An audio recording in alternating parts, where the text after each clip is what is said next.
Hey everyone, I literally just finished watching the Five Nights at Freddy's movie and I just gotta say, wow. This movie is just a love letter to FNaF fans. I'm sure no matter what kind of FNaF fan you are and what your thoughts on the current state of the franchise is right now, you will love this movie. That being said, if you aren't a massive fan of the games, you probably won't have nearly as good of a time as someone who is. In fact, I'd say anyone who hasn't played these games would be pretty confused for a lot of the plot. The movie will just bring things up or show things that, without the context of the games, don't really make any sense. And it's not just Easter eggs, it's major plot points. Alright, that's pretty much all I can say without spoiling anything, so if you are a FNaF fan and you haven't seen this yet, just click off now and watch it. Trust me, it's well worth the $6 subscription on Peacock. Or if you haven't watched the movie yet and still want to continue, I don't know, do whatever you want, man, I'm not your dad. Okay, so the first thing I wanted to mention was how well the acting was in this movie, for the most part. Josh Hutcherson killed it as Mike Schmidt, and I even thought the actress for his sister did pretty good for a child actor. The rest of the cast was alright, though nothing really stood out that much. Oh, and Matthew Lillard was, of course, awesome as Springtrap, but I mean, come on, we all knew that was going to happen already. The plot itself started off good, but got kinda iffy as it reached the end. I actually really liked the subplot of Mike's brother that he lost when he was a kid. It was surprisingly emotional, especially for a series that doesn't really deal with that. Yeah, we know a ton of kids die throughout the games, and it makes for a creepy atmosphere and intimidating villain, but let's be honest. These games never hammer home the fact that these are kids. Kids who have been taken from their families, causing permanent psychological damage and lifelong trauma to them. Anyway, you really feel for Mike, and you can completely understand his motivation for protecting his sister. Now, like I said, the plot does kinda lose itself by the end. And this is the part where if you're not a fan of the games, you're gonna be pretty lost.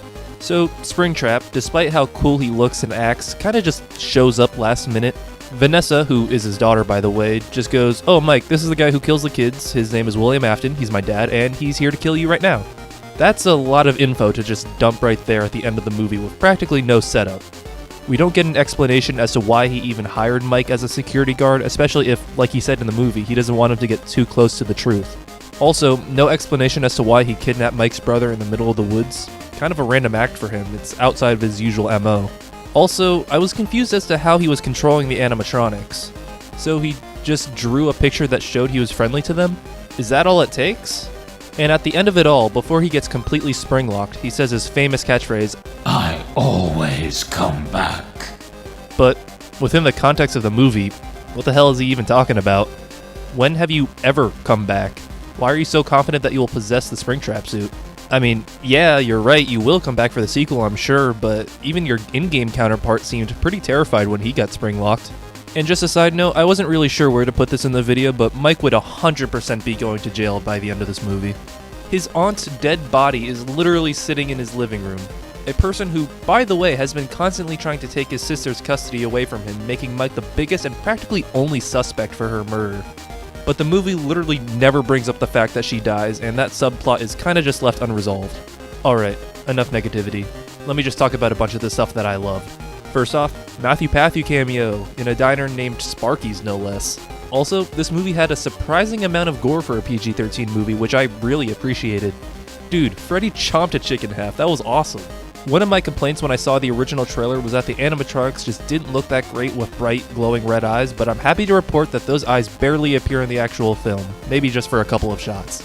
And finally, Mike's book that he keeps reading is called Dream Theory. Come on, that's funny.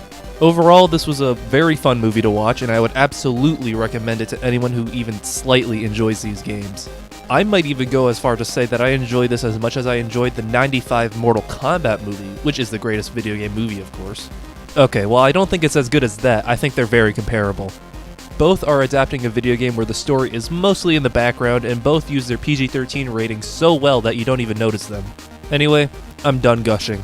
I'm tired, it's like 3 AM, I gotta go to bed. If you're still hearing my voice, thank you for watching. Remember to like it if you liked it, subscribe if you really liked it, and I'll see you next time.